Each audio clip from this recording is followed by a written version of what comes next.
नमस्ते। आज मेरे साथ एक बहुत खास मेहमान सुनील माने साहब। सुनील माने साहब मूल रूप से पत्रकार हैं, रहे नहीं हैं, लेकिन अब कांग्रेस पार्टी के साथ भी हैं। तो लोगों को ये लगता है कि अगर कोई नेशनलिस्ट कांग्रेस कांग्रेस पार्टी, हाँ, नेशनलिस्ट शरद पवार एनसीपी, साहब की। हाँ, शरद पवार साहब की कांग्रेस पार्टी के साथ है और महाराष्ट्र की राजनीति को ठीक से समझते हैं। कभी-कभी सुनील जी हो ये जाता है कि लोगों को लगता है कि पत्रकार अगर किसी पार्टी के साथ जुड़ गया तो उसकी पत्रकारिता खत्म हो जाती है। लेकिन ऐसा भी देखा गया है कि शायद पत्रकार जुड़ने से वो पार्टी भी बहुत कुछ चीजें सीखती भी है और उसको शायद उसकी दिशा को भी एक एक वो दिग्भ्रमित ना हो, इसका काम कई पत्रकार किए हैं।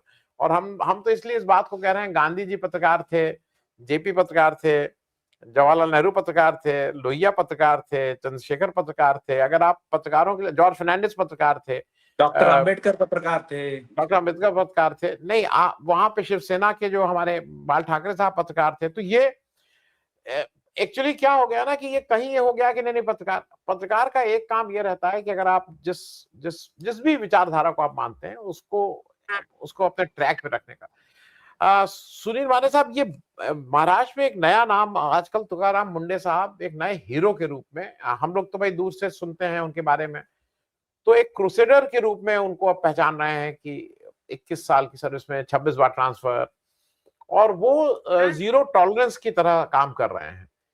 तो ये क्या फिनोमेना है ये तुका, और क्योंकि आज की तारीख में अगर कोई तुकाराम मुंडे जैसा अफसर अभी भी है तो ये तो मतलब शायद मतलब ये बहुत ही मुश्किल काम है।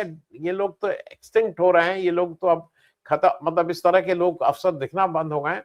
ये तुकाराम मुंडे जी क्या हैं और इनको इतना एकदम से ये पहले से इतने एक्टिव थे या अभी एक्टिव हो गए हैं, जरा इसके बारे में थोड़ा बताइए। फिर मेरे एक दो प्रश्न और हैं सुनील जी। बिल्कुल बिल्कुल।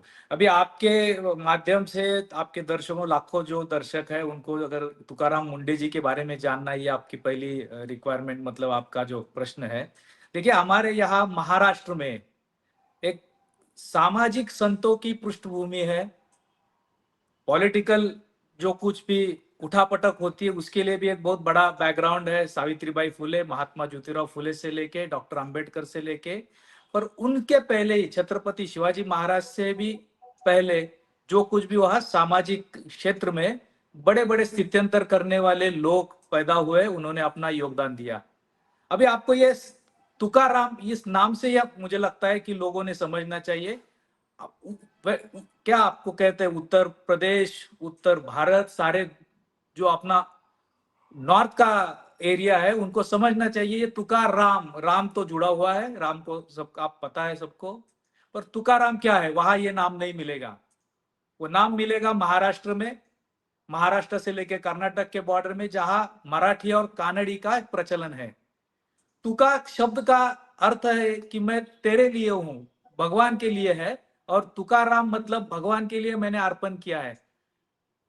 आनंद सर, आज के कॉन्टेक्स्ट में ये तुकाराम मुंडे जी के कॉन्टेक्स्ट में अगर हम बात करेंगे तो ये कॉन्टेक्स्ट है social infrastructure, political infrastructure, administrative infrastructure, जिसको लेके आप अपने जनता के लिए, जिसके लिए जवाबदेही हो, जो कुछ भी पद धारण कर रहे हो, काम कर रहे हो, उसका जिम्मा है, वो आप जनता जनार्दन के लिए, जनता ही अभी आपके लिए राम है। ये तुका मतलब तुम्हारे लिए हम काम कर रहे हैं। ये तुकाराम मुंडे जी का पहले से स्वभाव है। आपने अगर उनका अब तक का अगर अलग कॉन्टेक्स्ट से बात करें, चार चरित्र सब कुछ जो है, तो हेड ऑन लेने की बात है। तुकाराम जो शब्द शुरू हुआ संत तुकाराम के, ज्ञानेश्वर जी तुकाराम, यहाँ एक बहुत बड़ी परंपरा है हमारे यहाँ संतों की। वो संत तुकाराम भी ऐसे ही विद्रोही है, मतलब बंड करने वाले हैं। अभी जो पंतप्रधान मोदी जी ने जो लाल किले से जो भाषा यूज की ना, वो दिमागी नक्सल जो बात करते हैं। अगर आप किसी के लिए बात कर रहे हो, किसी पे अन्याय हो रहा है, किसी पे अत्याचार हो रहा है, गलत काम कर रहे हो, जो कुछ भी आवाज उठाएगा उसे तुकाराम ही कहा जाता है। वो दिमागी नक्सल ही होता है उसको। कुछ अभी आप ये टर्मिनोलॉजी यूज करते हैं, वो उसको कोई हम रोक नहीं सकते। पर तुकाराम मुंडे जी का ये चलन रहा है स्कूल के दिनों से। उन्होंने जो, अगर अब जो ज्योग्राफी ठीक से पढ़ा नहीं रहा है कोई शिक्षक, तो उसके लिए अर्जी भी की है, तो उसको हटा दो ऐसा आदेश ऊपर लिखा है, आदेश करो, और उन्होंने उस तरह से शुरू किया है। अभी आपने जो जिक्र किया, इन दिनों से जो कुछ भी अभी चर्चा है सब जगह पे, देश भर में चर्चा है, मुझे तो समझ आ रहा है कि इंटरनेशनली उनकी चर्चा है कि कोई ऐसा पद ग्रहण कर रहा है, उसमें ऐसा बदलाव ला रहा है। आप सब, मैं, सारी देश की जनता, 140 145 करोड़ जनता जो कुछ भी खाना खाती है, चाय पीती है, दुकान पे, ठेले पे, हम लोग अभी दिल्ली में हमने भी पत्रकारिता की, सारे ठेलों पे हम लोग रात दिन जब काम करके जाते हैं, ठेलों पे खाना खाते हैं, कुछ डिशेस खाते हैं, या हर कुछ चीज, ये FDA नाम का जो विभाग है, फूड एंड ड्रग्स एडमिनिस्ट्रेशन जिसे कहते हैं, उसका कमिश्नर, उसका मिनिस्टर एक बहुत पावरफुल होता है। उसे अब तक बहुत साइड ट्रैक की एक पोस्ट माना गया। वो इसलिए कि लोग एक तो हफ्ताखोरी करते हैं उस पोस्ट पे बैठने वाले, जैसे ट्रांसपोर्ट कमिश्नर हफ्ताखोरी वाला है ऐसा समझा जाता है। तो उस पोस्ट पे जिसकी जिम्मेदारी है कि आप जो कुछ भी खाए, जो कुछ भी पिए, अगर आप घर में खा रहे हो वो भी, आप 5 स्टार रेस्टोरेंट में खा रहे हो, 7 स्टार रेस्टोरेंट में खा रहे हो वो भी, या तो झुग्गी झोपड़ी वाले रास्ते पे दिहाड़ी पे वड़ा पाव खा रहे हैं, हमारे यहाँ पे वड़ा पाव, वहां अपने पूड़ी छोले या कुछ भी चीजें बोले, उसमें जो फ्राई कर रहे हो, उसमें जो इंग्रेडिएंट्स है, कहाँ से लाया, कैसा है, पेस्टिसाइड कितना मारा, ये सारी चीजों का जिम्मा किसी आदमी के पास होता है, किसी विभाग के पास होता है, उसे फूड एंड ड्रग्स एडमिनिस्ट्रेशन कहता है। औषध निर्माण, उसमें जो कुछ भी कंट्रोल करना है।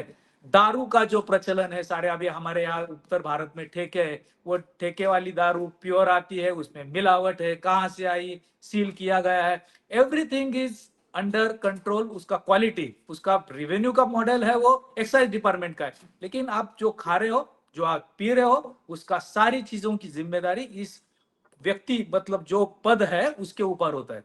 अभी मुंडे जैसे उस पद पे आ गए। अभी कुछ दिनों पहले उनकी माताश्री का निधन हुआ था, मैं उनके मुंबई के घर में, हमारे रोहित जी पवार जो विधायक है, वो रविकांत वरपे जी उनके दोस्त है, हम तीनों मिलने गए। वो बिना पोस्ट के बैठे थे उस दिन, क्योंकि उनके पास पोस्ट ही नहीं रखी थी सरकार ने। आपने जैसे 26 बार पद का उनके ट्रांसफर का जिक्र किया, हर वक्त, मतलब कुछ चीज पे कमिश्नर है, कहीं पे वो CEO है, पुणे में ट्रांसपोर्ट का एक बड़ा कंपनी है, दोनों पालिकाओं का, उस पे भी वो चीफ बन के आए। सारा 40% का जो काम था वो 100% काम शुरू हुआ। लोग टाइम पे आते हैं, जो कुछ भी सरकारी दफ्तरों में देखा जाता है ना, आप शास्त्री भवन से जाओ या तो और कहीं विज्ञान भवन में काम करने वाला कोई बंदा होगा तो भी वो आएगा, अपना ये लगा देगा और निकल जाएगा कहीं, या घूमेगा यहाँ टहलने के लिए। लेकिन मुंडे जी आते हैं तो वो सब कुछ डिसिप्लिन में आता है। अभी इसको लेके मुझे, मेरी कुछ बातें हैं, इंफॉर्मेशन इसलिए है कि आपको शेयर करनी चाहिए। एक तुकाराम मुंडे एक इंसान है जो उस पोस्ट पे बैठा है, कमिश्नर लेवल का आदमी है। हमको जो चाहिए, हमको सिस्टम चाहिए। कल तुकाराम मुंडे जी का अभी 2 महीने होते आए, अब लोग आश्चर्य व्यक्त कर रहे हैं, अरे तबादला क्यों नहीं हुआ भाई इनका, क्योंकि इनमें ड्रग्स भी आता है, औषध भी आता है, मेडिसिन भी आता है, खाने वाले भी आते हैं, 7 स्टार 5 स्टार वाले भी आते हैं, सब लोग आते हैं। तो हम लोगों को जानकारी है कि प्रेशर इतना है कि इनको अभी हटाओ भाई, हो गया बहुत हो गया, बहुत साफ सफाई हो गई। अभी एक सारी मुंबई जहां आइसक्रीम खाने जाती है उनको उन्होंने बंद करवा दिया, क्योंकि वहां कॉकरोच अभी कोट अनकोट कहीं भी घूम रहे हैं। तो ये कॉकरोच दिखे, उन्होंने कहा बंद कर दो, आप हाइजीन नहीं पाल रहे हो। तो हाइजीन पालना ये तो काम है ना, जिस भी एस्टेब्लिशमेंट, खाने पीने वाली जो कुछ भी है, तो ये नियम पे ऊपर काम कर रहे हैं। अब तक का प्रचलन, आज की आपने जो जिक्र किया कि आज कोई भी अफसर काम करने से चूक रहा है, इसलिए कि वो सिस्टम को ऐसी बढ़ावा दे रहा है कि जिसमें काम ना हो, जिसको किसी को तकलीफ ना हो, सरकार जो कुछ बात कहे उसको सपोर्टिव रहे। तो ये तुकाराम मुंडे नाम की एक क्या कहते हैं उसे, एक बंडखोर एक प्रवृत्ति होती है हमारे ऊपर। मतलब दिल्ली में भी कुछ कई अफसर है, कुछ आला अफसर थे, अभी TN शेषन जी का मैं आपको नाम सजेस्ट करूंगा। वही संविधानिक रचना है, वही पद है, वही कायदे कानून थे, पर सिस्टम एक प्रॉपर सिस्टम में लाए। लिंगडोस आप तक आपने देखा, हमने देखा, इलेक्शन कमीशन ठीक से चल रहा था, अब इलेक्शन कमीशन का बाजार उठ गया। मैं वहां पे कितनी बुरी बातें करो तो भी बुरा नहीं लगेगा वो सिचुएशन में हम आए। तो तुकाराम मुंडे जैसी एक सिस्टम है जो बनी तो वो बरकरार रहनी चाहिए। वो तुकाराम मुंडे जी का ट्रांसफर हो जाए तो फिर वहां से जैसा पहला है वैसा हो गया तो हम इस देश को आगे नहीं ले जाएंगे। मुंडे साहब का भी ये कहना है, डॉक्टर बाबा साहब अम्बेडकर का भी मैं वही कोट करने जा रहा हूं कि अगर आप व्यक्ति के प्यार में पड़ोगे सिस्टम खत्म हो जाएगी, फायदा नहीं होगा। अभी तुकाराम मुंडे जी ने एक सिस्टम खड़ी कर दी। पहले उसे फूड इंस्पेक्टर कहते थे, अभी क्या कर रहा है वो फूड इंस्पेक्शन ऑफिसर है। ठीक से हो रहा है, इंस्पेक्ट करो, अच्छा सा हाइजीन है, उसमें क्वालिटी है। अभी हम बिरयानी खा रहे हैं, कलरफुल बिरयानी कभी नहीं आती, तो उन्होंने कहा कलर मत यूज करो जो केमिकल है। आनंद सर, यहाँ पूना में अगल बगल में कुछ लाख लीटर दूध इकट्ठा किया जाता है वो फार्मर्स से जो डेयरी के सेगमेंट में काम करते हैं।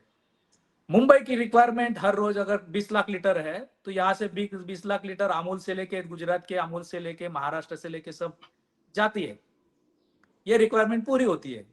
पर जैसे इन्होंने छापे मारे, एडल्ट्रेटेड मिल्क पाया गया, दूध पूरा गंदा पाया गया जिसमें केमिकल, यूरिया जो हम खेतों में डालते हैं, पाम तेल जो डालते हैं, उसका मिलावट इस दूध में जाता है, उसका प्रोसेस होता है, उसका पनीर बनता है, उसका पेड़ा बनता है, हलवाई के दुकान में जाता है। ये सारी सिस्टम जो है वो उन्होंने उजागर की, जिसकी तकलीफ अब लोगों में बहुत दिखाई दे रही है। डेयरी ओनर्स उस पर परेशान हो गए क्योंकि रोज अगर 2 लाख लीटर उनका कलेक्शन है, उसमें से 50,000 1 लाख लीटर अगर ऐसा एडल्ट्रेटेड दूध रहेगा तो बच्चों पे क्या असर हो रहा है। जो पीते पीते दूध, हम बच्चों को प्यार से दूध पिला रहे हैं, गाय से उसको अच्छा प्यार से उनको लेके आ रहे दूध और उनको दे रहे, लेकिन ये मिलावट अगर केमिकल हम बच्चों को पिला रहे। आप देखिए इसका रेफरकेशन क्या है। अनेक छोटी छोटी लड़कियों को 8 साल की, 9 साल की, 10 साल की, आपके माध्यम से मैं दर्शकों को बताना चाहूंगा, उनके जो कुछ रेगुलर पीरियड्स है, हार्मोनल चेंजेस, जो दूध के लिए हार्मोनल इंजेक्शन दिए गए, या तो ये एडल्ट्रेटेड यूरिया बच्चियां पी रही है, उनके हार्मोनल चेंजेस हो गए, चेहरे में बदलाव हो गए, उनके पीरियड्स ऊपर नीचे हो रहे हैं, महीने महीने 20-20 दिन उनके पीरियड चल रहे हैं। ऐसे केसेस मैंने खुद देखे हैं। ये सारी चीजें इन एडल्ट्रेशन से आ रही है, गंदगी से आ रही है। फूड में अगर हम प्रॉपर फूड नहीं दे पाए बच्चों को, हमारे लिए, खुद के लिए, तो ये बहुत गंदगी है। और ये अच्छा ही काम, मतलब ये सब अच्छा करना चाहिए, ये एक मोटो लेके तुकाराम जी अच्छा काम कर रहे हैं। जी जी, मैं सुनील माने साहब अपने दर्शकों को ये भी बता दूं कि भाई इन्होंने इस समय मतलब हेड ऑन जो आप कह रहे हैं ना, रेट कर रहे हैं, शटडाउन कर रहे हैं, नोटिस इशू कर रहे हैं, लेकिन मुझे कभी कभी लगता है कि ऐसे जो बहुत ही गिने चुने लोग हैं, जो 10 भी नहीं है पूरे देश में, जब कोर्ट इन लोगों को, बॉम्बे हाई कोर्ट बोलता है कि आप मच्छर मारने के लिए तलवार का इस्तेमाल मत करो, मेरे ख्याल में आज की तारीख में आपके पास ना चाकू रह गया है ना कुछ रह गया है, ये है ही नहीं। अरे तलवार हो चाहे बम हो, इस तरह के मच्छर के लिए अगर कोई व्यक्ति कर रहा है तो उसके पीठ पे हाथ रखना चाहिए। मैं एक चीज और बता दूं कि मैं अपने दर्शकों को, कि ये 2005 के आईएएस बैच के ऑफिसर हैं और ये पॉलिटिकल साइंस में एमए किया। अब पॉलिटिकल साइंस इस देश में बड़ा कंट्रोवर्शियल सब्जेक्ट हो गया है, क्योंकि लेकिन ये सिर्फ पॉलिटिकल साइंस में है, उसके ना टोटल पॉलिटिकल साइंस में, ना एंटायर में, केवल पॉलिटिकल साइंस में है। मैं एक चीज जरा सुनील जी और आपसे पूछ के इस दोनों चीजों को जरा समझना चाहूंगा। देश आजाद हुआ 15 अगस्त को, देश के का संविधान का हुआ 26 जनवरी को, गांधी जी 2 अक्टूबर को। ये कुछ ऐसी डेट है जो हम लोगों को हरदम याद रहेंगे। आप सुबह सोते 9 अगस्त को जो पहली बार वहां आपके मुंबई में जब झंडा फहराया अंग्रेजों के समय 1942 का, ये सारी चीजें याद रहती हैं। लेकिन 20 जुलाई भी इस देश के लिए एक इंपॉर्टेंट डेट हो गई है, जो जंतर मंतर पे जब इस देश के उन नौजवानों ने, उन छात्रों ने, जो जिसको अब जनजी के नाम, जन अल्फा के नाम से जाना है, उन लोगों ने इस देश को दिशा बदली है। और पहली बार मैं तो अब देख रहा हूं कि अब अकाउंटेबिलिटी की बात हो रही। अकाउंटेबिलिटी की कोई होती ही नहीं थी बात। और धर्मेंद्र प्रधान को वो कुछ भी कहें, उन्होंने ये माना कि ये इसके लिए जिम्मेदार हैं और इसको इस्तीफा देना चाहिए। और वहां से हीट अब डेवलप हो गई है, जिसकी वजह से शायद हमारे अमित शाह साहब भी आते नहीं हैं सदन में, क्योंकि अब ये माना जा रहा है कि ये पैलेट गन चलाने की जिम्मेदारी किसकी, किसने ऑर्डर दिया। आपने ऑर्डर दिया तो आप दोषी, और आपने ऑर्डर नहीं दिया तो उसको अब लोग कह रहे हैं आप निकम्मे, और दोनों सूरतों में आपको ये क्या इस समय जब जो तुकाराम मुंडे साहब ये कर रहे हैं, तो एक ये मैं लखनऊ की बात कर रहा हूं, मैं गोरखपुर, देवरिया, यूपी के फतेहपुर, अरे चौथी पांचवी में पढ़ने वाले बच्चे बच्चियां जो है वो खड़े हो गए, वो कह रहे हैं कि हमारे यहाँ पानी नहीं आ रहा, आप पानी दीजिए और लोगों को उसकी व्यवस्था कर। क्या ये देश भी थोड़ा सा फर्क पड़ रहा है? और तुकाराम मुंडे जी की मुहिम ऐसे समय आई है जब जब जिम्मेदारी अब पूछी जा रही है कि हु इज अकाउंटेबल, और शायद इससे उनकी बात को और एम्पलीफाई होने में आसानी हो रही है, नहीं तो शायद उनको इतने आसानी नहीं रहती। इस समय देश भी बदल रहा है अपना। सुनील जी। बिल्कुल, आप पूरी सटीक बात है ये। देश भर में बच्चों के लिए बहुत बड़ी संवेदना उस आपने जो जिक्र किया 20 तारीख से शुरू हो गई। उस वक्त तो कोई न सरकार दिख रही थी, न ये गोदी मीडिया देख रहा था उसके पास, ना और देश को जनता को समझ आ रहा था कि ये क्या हो रहा है। उनको लगा कोई आप जंतर मंतर में या आप लखनऊ में आंदोलन कर रहे हैं विधानसभा के सामने, कुछ 2-4 दिन चलेगा, खत्म हो जाएगा, ये तो रोजमर्रा की जिंदगी है। लेकिन जो नीट के एग्जाम में ठीक से काम हो, पेपर लीक ना हो, ये सिस्टम की काम है ना। सिस्टम का काम है, अगर वो ठीक से करे कोई रास्ते पे ही ना आए।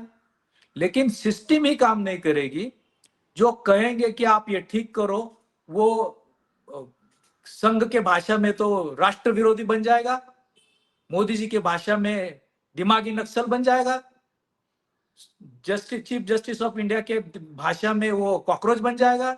तो मतलब आपका जो कुछ सोचने का तरीका है ये देश को समझ चुका है। अब ये देश समझने के कारण सारी चीजें एक्सपोज हो चुकी है। और इस परिप्रेक्ष्य में तुकाराम मुंडे जैसे डायनामिक ऑफिसर जो रोज काम करते हैं, वो सिर्फ एफडीए कमिश्नर बोल के उन्होंने काम अच्छा किया ऐसा बात नहीं कर सकते हो आप। वो नागपुर के सीईओ थे, तभी भी वो अच्छा डॉक्टर नहीं काम कर रहा है इसलिए डॉक्टर को हकेल दिया, तब से अच्छा काम कर रहे। पुणे में काम कर रहे थे, अच्छा काम किया उन्होंने, लोगों को सीधा किया कि ये आप 9 बजे का आपका ड्यूटी, आप 11 बजे कैसे आ रहे हो। तो ये सिस्टम का काम है जो रेगुलराइज करना है आपको, जिसके लिए जनता के आमदनी से जो टैक्स मिल इकट्ठा होता है उससे आपका पेट चलता है, आपकी जिंदगी चलते है, आपके घर चलते हैं। तो वो आपकी ड्यूटी है, आप सरकारी नौकर हो, सरकार की सिस्टम जनता के लिए जवाबदेही है। लेकिन ये जो काम नहीं करते, ये अब लोगों को, आपने जिस 20 तारीख का जिक्र किया उस दिन से लोगों को समझा है कि ये चले जाओ जैसी मूवमेंट जो आपने मुंबई के जो चले जाओ आंदोलन महात्मा गांधी जी ने शुरू किया, उससे अंग्रेजों को भागना पड़ा। अभी दुनिया के सारे भारतीयों को, सिर्फ मैं बात नहीं कर रहा हूँ मुंबई, दिल्ली, लखनऊ, पटना जो कुछ मारपीट हो गई, बॉन में, जर्मनी के बॉन में जो हुआ, वो जर्मन न्यूज़पेपर छाप रहे हैं, न्यूयॉर्क टाइम्स छाप रहा है, वॉशिंगटन पोस्ट छाप रहा है। सारी दुनिया में समझ में आया कि ये परीक्षा भी ठीक से नहीं ले पा रहे और विश्व गुरु की बात कर रहे, भैया ये क्या चल रहा है। ये बच्चों को सीधे सी सड़क स्कूल जाने के लिए नहीं दे पा रहे, ये विश्व गुरु की बात कर रहे हैं। ये बच्चों को पानी जो पिला रहे, उसका टीचर पानी नहीं वो पिएगा, वो बच्चा पी नहीं। मतलब आप जो कर रहे हो आज तक की गंदगी की है। मैं आपको एक जिक्र कर दूं, एजुकेशन की बात आप तो छिड़ी है। 2010-11 में डॉक्टर मनमोहन सिंह साहब ने एजुकेशन का जीडीपी से लिंक बजट है अपना, इन लोगों ने न्यू एजुकेशन पॉलिसी बनाई, 6% की बात कर रहे। डॉक्टर साहब ने 5.5-6% तक अपना बजट लेके आए थे। आज मोदी साहब के गवर्नमेंट में 2.5% वो बजट हुआ है। मतलब आपकी प्रायोरिटी क्या है, आपका एजुकेशन के सिचुएशन में देखने का नजरिया क्या है। मतलब चीफ जस्टिस ऑफ इंडिया भी उसी नजर से देख रहे, प्राइम मिनिस्टर भी उसी नजर से देख रहे। मुझे लगता है ये सटीक होगा बात करना। डॉक्टर मनमोहन सिंह साहब जाने माने दुनिया के एक्सपर्ट थे, इकोनॉमिक्स से लेके सारी चीजों को लेके। उन्होंने शिक्षा का महत्व जाना, इसके लिए शिक्षा संस्थानें बड़ी हो गई, खड़ी हो गई। उन्होंने बजटरी प्रावधान किया उसके लिए। अब ये शिक्षा को समझते नहीं है, क्योंकि ये खुद कितने पढ़े हैं, जो हाईकोर्ट उनकी डिग्री दिखाई है नहीं, उस पर पाबंदी है, ऐसे कर रहे हैं। इसका मतलब ये होगा कि अभी उसका चलन ये होगा कि एजुकेशन को, शिक्षा को हम महत्व कम देंगे। इसी कारण से तुकाराम मुंडे जी या तो और कोई अफसर जो अच्छा काम करता है उसको सामने लेके, जैन जी हो, जैन अल्फा हो, ये आप सामने, अभी वो तुकाराम मुंडे जी को बहुत लोग फॉलो करते हैं। कुछ लोग थे पहले, मैं उनका नाम जिक्र नहीं करना चाहता क्योंकि बड़े आईपीएस ऑफिसर है मेरे, पुराने जमाने में दोस्त हुआ करते थे, अब वो संघ के पीछे लगे अपने अपने पोस्ट के लिए। जो आपने जो बताया 8-10, एक दो हाथ के ऊपर हम काउंट कर सकते हैं ऐसे अफसर रहे देश में। लोगों को ये हो रहा है अफसरों को कि हमको सरकार के नीचे झुकना पड़ेगा, हमारी नौकरी बचानी पड़ेगी, हमारी पेंशन बचानी पड़ेगी, हमको विलायत जाके बच्चों को पढ़ाना है, हमको शिफ्ट होना है। आप देखिए ना, अभी इनके पहले वाले इलेक्शन कमिश्नर राजीव कुमार जी, वो कहाँ है? सेटल हो गए, सब सेट करके इनको। मतलब यह है कि भविष्य देख रहे अपना, अपने फैमिली का। मतलब देश का अगर भविष्य देखना है तो तुकाराम मुंडे होना पड़ेगा। ये लोगों करेक्ट, के लिए, करेक्ट। नए बच्चों के लिए सटीक बात है। जी, बहुत बहुत धन्यवाद सुनील भाई। और मुझे ये लगता है कि शायद आज देश जहां खड़ा है उसमें एक तुकाराम मुंडे नहीं, अपने को कम से कम हर जिले में एक तुकाराम मुंडे चाहिए, क्योंकि इस समय जहां पे हम लोग खड़े हो गए हैं। और बिल्कुल दूसरा, लेकिन एक एक बहुत आशा की बात ये दिखती है कि ये जो बच्चे हैं, ये, इसमें मैं कई बार आपसे बस एक बहुत छोटी टिप्पणी लूंगा। इनमें धर्म की बात नहीं है, इनमें धर्म की बाइनरी नहीं, हिंदू मुस्लिम नहीं है, इनमें जात की बाइनरी नहीं है, इनमें जेंडर बाइनरी नहीं है कि मैं लड़का तुम लड़की, इनमें क्लास की बाइनरी नहीं है। मतलब सुनील जी, आप भी गए थे वहां, मैं भी गया था, मैं इस बात को बार बार रिपीट करता हूँ। मुझे देख के अच्छा लगता था कि वहां पे एक कोई अरमानी या किसी महंगी जीन्स पहन के आदमी 30-40 हजार का बैठा है, 200-400 रुपए की जीन्स पहन के भी कोई गांव का लड़का बैठा, दोनों आराम साथ में बैठे हैं। क्लास को भी उन्होंने खत्म कर दिया। ये जो वर्ग बिल्कुल भेद है ना, तो ये जनरेशन दूसरे ढंग से, हम लोगों को लगता था this generation is more informed, is more clear. और शायद इसका जितना अच्छा इस्तेमाल इन लोग कर रहे हैं, हम लोग को लगता था हम लोग तो इसमें दूसरे काम, लेकिन उन्होंने इसका इस्तेमाल जिस तरह से किया है इस देश की डेमोक्रेसी को बचाने के लिए, और एक बार फिर प्रूव करने के लिए, एक छोटा रिमार्क इस पे चाहूंगा। दुनिया में यह प्रूव हो गया कि ये देश गांधी का है, क्योंकि इस देश में इतने बच्चों के हुजूम, इतने प्रोवोकेशन के बाद अगर उन बच्चों ने एक कंकड़ी भी नहीं फेंकी, तो ये देश के डीएनए में गांधी हैं, ये भी क्लियर हो गया। सुनील जी, इसी के साथ आप एक टिप्पणी करके खत्म करेंगे। बिल्कुल बिल्कुल, ये देश गांधी जी का है, इसलिए बच्चों ने उनका जो बर्ताव है, बिहेव है, अगर वो चाहते, देखिए आपने जो आपका इंट्रो था, रैपिड एक्शन फोर्स लाया जाता है जहां दंगा होता है, जहां लोगों को जख्मी करना आवश्यक होता है। वैसे तो अंग्रेजों ने भी नहीं यूज किया, हम कर रहे हैं। ये अमित शाह जी को समझना चाहिए कि रैपिड एक्शन फोर्स का ऑर्डर किसने दिया? 2 दिन पहले कमिश्नर को वहां से हटा के ये दंगा करने वाला कमिश्नर किसने भेजा? बच्चों ने उस वक्त भी संयम बरता है, लाठी खाई है गांधी जी, और उस वक्त के अंग्रेजों ने भी ऐसे मार पीट की नहीं, खून नहीं बहाए बच्चों, अपने घर के बच्चों के। आनंद जी, मैं वहां सुन के आया हूं कि पुलिस कह रहे कुछ वैसे विकृत दिमाग के कि ये छोटी बच्चियों को मारने में आज मजा आया। ये गांधीवादी बच्चे हैं, इसलिए कि वो हाथ नहीं उठा रहे, न ही कि पटना में, ना कि पूना में, ना कि दिल्ली में, ना कि मुंबई में। उन्होंने आंदोलन छेड़ा अपने हक के लिए, और सारी झंझोड़ कर रखी व्यवस्था कि आप गलती कर रहे हो। और वो गांधी का एक बहुत बड़ा इंपॉर्टेंट, मैं आपका एक लास्ट मेरा ये कहूंगा, जो गांधी जी को हम पढ़ते हैं, समझते हैं, गांधी जी खुद शुरुआत करते थे कि मैं जेल जाऊंगा, मैं आंदोलन करूंगा, मैं रास्ते पे बैठूंगा तो ही न्याय मिलेगा। नई जनजी, नए बच्चे, नए अल्फा, ये उस दौर को लेके आगे जा रहे हैं। अभी सचमुच का भारत बनेगा वो इसलिए कि इनको अभी अपने इंडिपेंडेंस का समझ आया है क्या करना है, हमारे हक की बात करने लगे। ये पढ़ते हैं। हमारे गैजेट्स तो हम टाइम पास करने वाले लोग थे, ऐसे वो समझते थे, हम उनको समझते थे ये बिना काम के लोग हैं, पर वो हमसे आगे बढ़ के बहुत काम के हैं। मैंने तो अब जंतर मंतर में उनसे बाकायदा माफी मांगी कि हम लोगों ने गलती की, हमने ये आवाज नहीं उठाया, हमने लाठियां खाने की कोशिश नहीं की, हम लोग भाग खड़े वाले होने वाली एक पीढ़ी के एक प्रतिनिधि है, आप लोग लड़ने वाले प्रतिनिधि है। इसलिए Gandhi ji is reborn, Ambedkar is reborn और भगत सिंह इज रिबॉर्न इन बच्चों के साथ। जी, थैंक सो मच सुनील भाई। और इस उम्मीद के साथ कि जो जैसा मैंने पहले कहा कि एक तुकाराम मुंडे हर जिले में हो तभी देश का उद्धार हो। बहुत बहुत शुक्रिया। Thank you so much for joining. धन्यवाद आनंद जी, धन्यवाद, थैंक यू।